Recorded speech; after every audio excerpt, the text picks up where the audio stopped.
凌晨，一位出租车司机在河里救上了一位老人，可老人的口袋里竟然有一双女人的断手。这恐怖的一幕就发生在俄罗斯的圣彼得堡。2019年11月9日，莫伊卡河的监控拍到了诡异的一幕：一个黑影不断地来到河边，将一个个包裹扔进莫伊卡河，从午夜一直持续到凌晨5点左右。这个黑影就是落入水中的老人，他叫奥列格·索克洛夫，64岁，是一名历史学教授。在他最后一次来到河边时，竟然被背包一起拖入了水中，他吓得尖叫求救。圣彼得堡因为靠近北极，冬季只有1/4的时间是白昼。11月9日这天，日出在8点35分，所以事发时四周还是黑夜。不过，碰巧一辆出租车经过附近，他救起了老人。随后，他不顾老人的阻拦，呼叫了救护车，又拨打了报警电话。警方在老人的背包里发现了一双纤细的双手，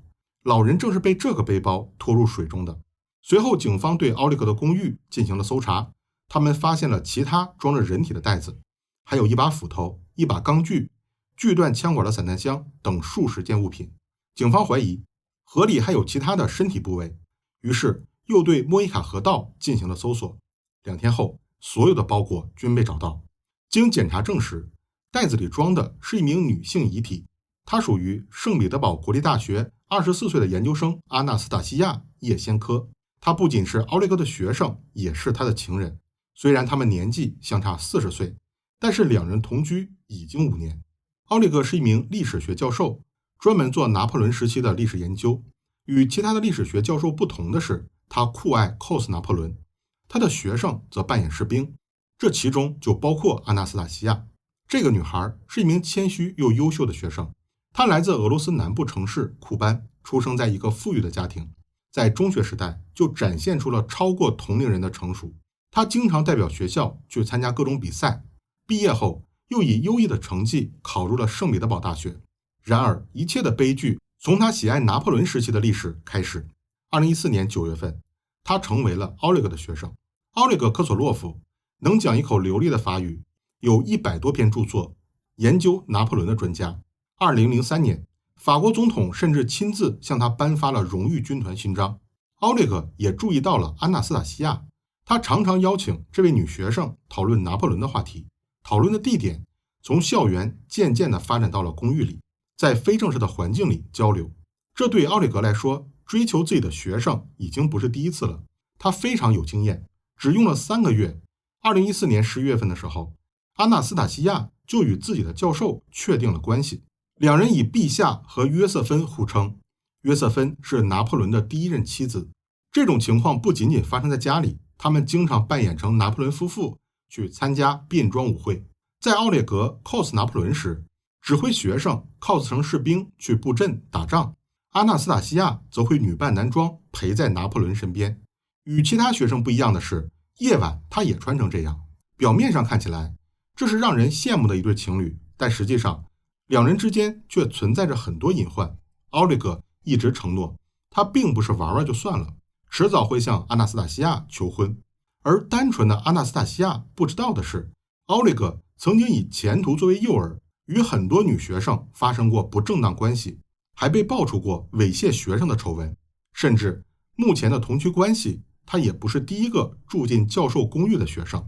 一直到生命结束，他都相信结婚是真的，可一等就是5年。阿纳斯塔西亚的家人得知了这段关系之后，断然反对女儿的决定。父母认为这种关系本身就不健康，但是在奥列格丰富的阅历面前，控制阿纳斯塔西亚非常简单。在他的影响下，阿纳斯塔西亚与父母断绝了关系，不再回家，也不再联系。奥列格·索克洛夫与其他的历史教授不一样，他很富有，这是因为他出版了很多拿破仑时期的历史书籍。拿破仑题材的影视和舞台剧在俄罗斯非常受欢迎，所以奥列格还涉足影视行业，为剧本背书。阿纳斯塔西亚依靠自己的才华，也很快成为了奥列格的助理，出席电影节，组织讲座，在文化娱乐行业崭露头角。不过，在这些行业中，奥列格有个竞争对手叶夫根尼·波纳森科夫，他也是拿破仑时代的历史专家，写过一本畅销书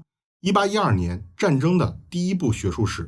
并且还是一名影视导演。他说，奥列格抄袭了他这部畅销书，还指出了奥列格是半路出家，并没有真正读过历史学，而是毕业于理工专业。奥列格与叶夫根尼之间的历史学家之战很快就升级了，他们彼此的支持者会去对方的家门前涂上侮辱性词语，去对方的课堂上提出挑衅性问题和轰炸对方的电话，双方的冲突逐渐超出了学术争议的范围。在一次采访中，叶夫根尼还爆料了一段奥列格的丑闻。2008年，奥列格曾被指控将一名女孩绑在椅子上使用暴力，同时叶夫根尼还做了一个预言，他说自己对奥列格产生的压力会被奥列格释放到身边的女性身上，所以在他身边的女孩处在很危险的环境中，很不幸被他言中了。2019年11月7日，阿纳斯塔西亚接受邀请去参加一个同学的生日聚会，但是奥列格却认为过生日只是男人想认识女人的借口，如果阿纳斯塔西亚去了，就是对自己的背叛。于是两人之间发生了严重的争吵，最后导致奥列格殴打了阿纳斯塔西亚。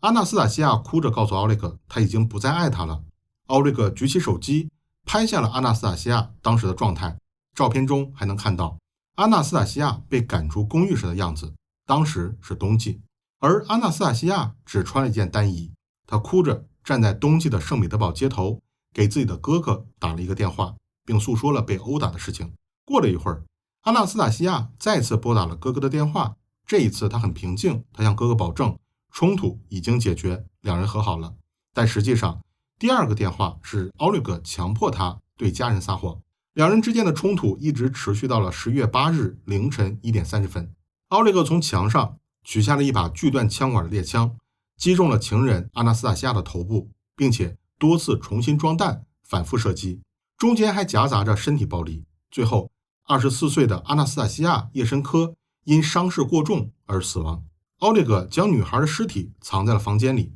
令人惊讶的是，杀死情人后，他表现得十分冷静，好像什么都没有发生过一样。回到卧室睡到中午，又去商店购买了2瓶白兰地。晚上19点30分，在家里招待了宴会。他的朋友们在公寓里喝着白兰地，却不知道隔壁躺着一具女孩的尸体。客人们没有任何怀疑，宴会一直持续到22点左右才结束。客人离开后，奥列格开始处理尸体，因为他没有足够的体力搬动整具尸体，于是这位历史学家换了一个角度，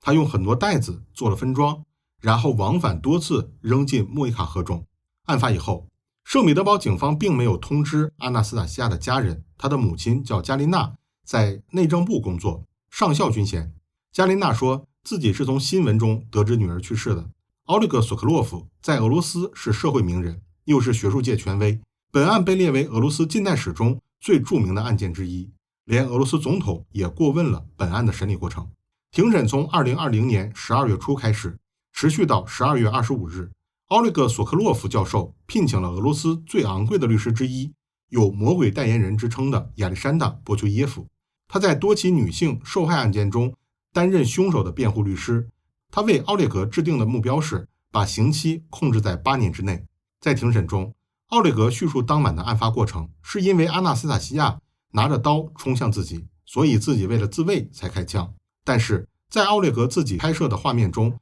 可以看到阿纳斯塔西亚穿着单衣跑出公寓，这说明了当天的真实状态。女孩处于巨大的压力和弱势中，而且奥列格的前学生兼情人也出庭作证，讲述了他被奥列格施暴的经历。随后，奥列格又以精神状态为自己狡辩，他说由于叶夫根尼在幕后指使了对他的攻击，导致他存在长期的心理创伤。凶案发生时，他出现了严重的精神问题，在不可控的情况下才杀了情人。而且之所以肢解了情人，是因为第二天晚上他醉酒，头脑并不清醒。随后，奥列格的死对头叶夫根尼·波纳森科夫出庭作证，他说自己没有时间，也没有意愿主动联系奥列格，更没有组织任何针对奥列格的骚扰和非法行动。他甚至一点都不讨厌奥列格，所以奥列格所说的攻击从来没有存在过。随后，奥列格又接受了心理检查，结果是他完全理智，明白自己在做什么。而且谋杀幕后更加惊人的隐情来自通讯运营商提供的证据。在案发当晚，阿纳斯塔西亚的手机信号显示他离开了公寓40分钟，这个时间他给哥哥拨打了电话，而与此同时，奥列格的手机打开了城市地图软件，并手动输入了莫伊卡河。联想到他将情人丢进莫伊卡河的事实，也就是说，他此时已经在谋划如何杀人抛尸了。在阿纳斯塔西亚被害后，他还用自己的手机拨打了2次阿纳斯塔西亚的手机，并且是自己接听的。他用这个方法掩盖了阿纳斯塔西亚的死亡事实，制造了离家出走的假象。可惜他在抛弃阿纳斯塔西亚的双手时，被背包拖入了水中，否则这可能又是一件悬案。在法庭上，奥列格假装悔恨，请求阿纳斯塔西亚的母亲原谅，借此获得减刑的机会。但很可惜，两人之间爆发了争吵。